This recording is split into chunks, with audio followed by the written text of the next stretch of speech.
welcome to Lauriston Castle. Please do come in. Mackay, the housekeeper here in Lauriston. Mr. and Mrs. Reid, the owners of the house, and also Mr. Barton, Mrs. Reid's brother, are looking forward to meeting you today. They're always happy to welcome families from the parish into their home. They do so enjoy entertaining and have had lots of guests since they moved into Lauriston in 1903. Seems hard to believe it's been 5 years already.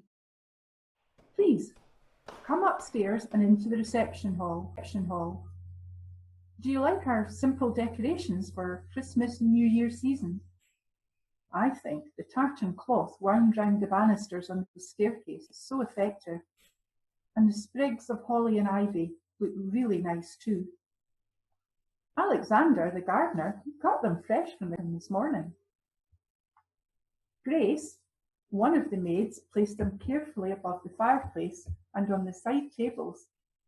She wouldn't let any of the other maids do it in case they knocked over any of Mr. Reid's valuable ornaments. We're passing the dining room. Would you like to take a peep at the table? It's all laid and ready for Mr. and Mrs. Reid's guests. I ordered some beautiful red and green ribbon this year from Jenner's, and Grace tied it into bows and fastened them to the table. I hope you'll agree it looks really festive. Of course, this is such a busy time for cook and the kitchen maid. In addition to cooking the 5-course meals we always serve at Lauriston when there are guests, she has extra work at Christmas. The clootie dumpling for Christmas Day. It is always delicious. I know this because the staff always get a share of the pudding too. We are very lucky here at Lauriston, as Mr. and Mrs. Reid treat us so well. And of course, Christmas Day is not a holiday here in Scotland, but Mr. and Mrs. Reid like to have a special meal on Christmas Day at church, of course. Now, I'll take you to the sitting room to wait for them. They'll be joining us very soon. Boys and girls, would you like to come forward to look at the Christmas tree? Isn't it lovely? We are so lucky to have electric lights since Mr. Barton installed electricity in Lauriston. Those old candles were difficult to light, and of course, so dangerous. Alexander helped me with the tree earlier, which was very good of him, even though I did have to scold him for wearing his big boots inside on my clean carpet. As you can see, there are toys round the Christmas tree. Mr. and Mrs. Reid are always so generous and give presents to some of the children in the parish. I'm sure there'll be something here for you too. Now, Mrs. Reid has asked me to read you some poetry this afternoon before she comes through. I've recently found a lovely poem about a snowman. I noticed it was beginning to snow when you arrived. I'm sure we'll have a lot of snow at Christmas again this year. The grounds here in Lauriston are beautiful in the snow.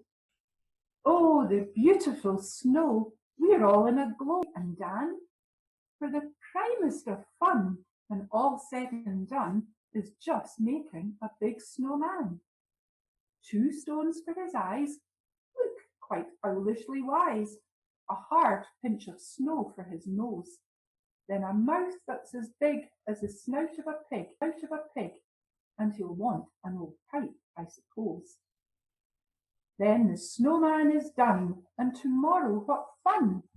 Tom makes piles of snow cannon all day, and to pelt him with balls till he totters and falls, and a thaw comes and melts him away.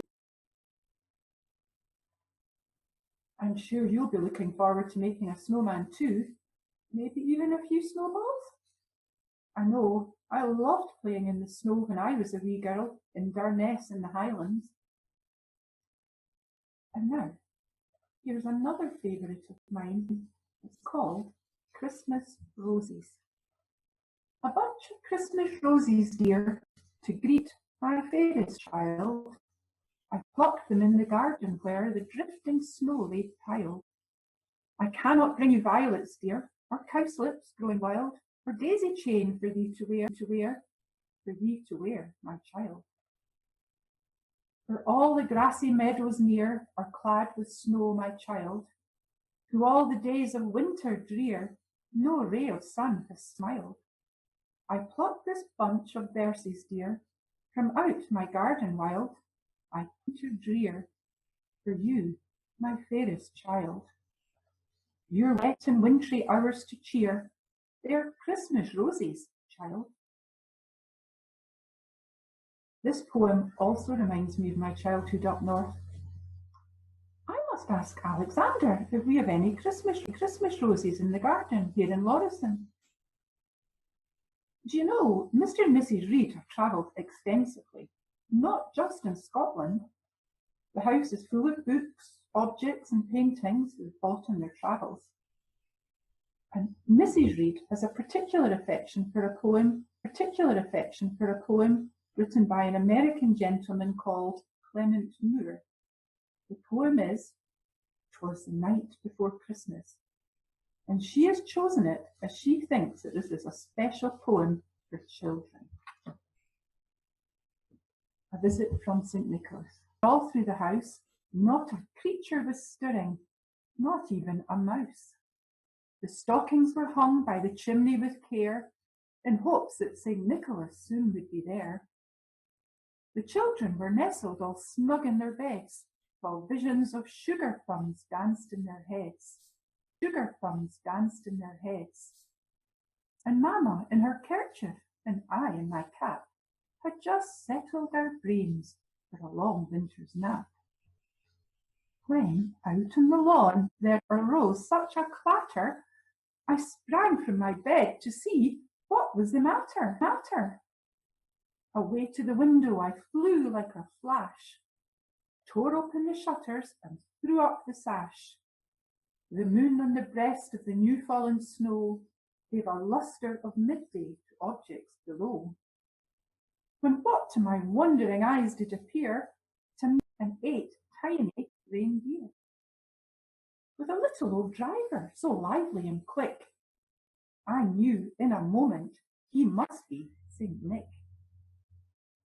More rapid than eagles his coursers they came, and he whistled and shouted and called them by name.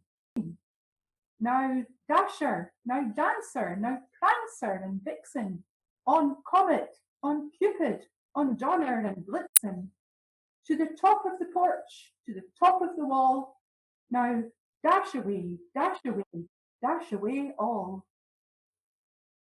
As before the wild hurricane fly, when they meet with an obstacle mount to the sky, so up to the housetop the coursers they flew, with the sleigh full of toys, and St. Nicholas too. And then, in a twinkling, I heard on the roof the prancing and pawing of each little hoof. As I drew in my head and was turning around, down the chimney St. Nicholas came with a bound. He was dressed all in fur, from his head to his foot, and his clothes were all tarnished with ashes and soot.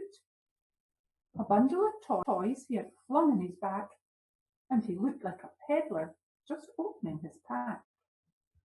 His eyes, how they twinkled, his dimples, how merry, his cheeks were like roses, his nose like a cherry.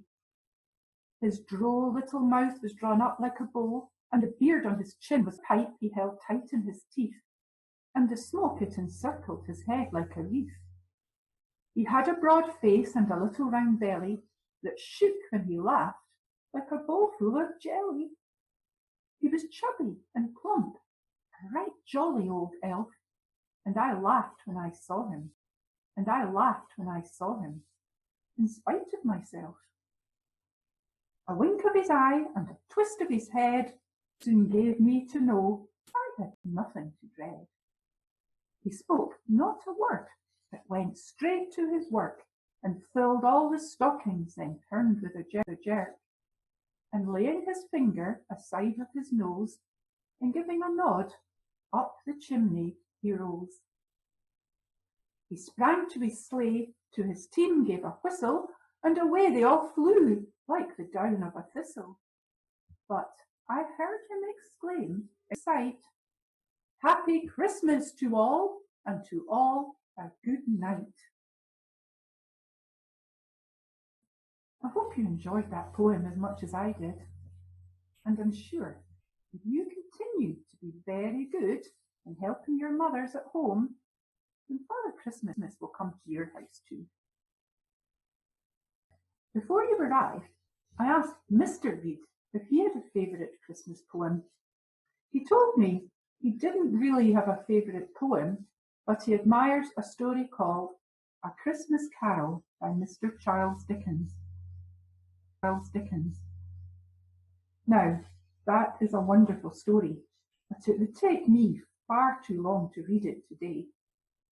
However, Mr. Reed asked me if I would read you just one short quotation from it.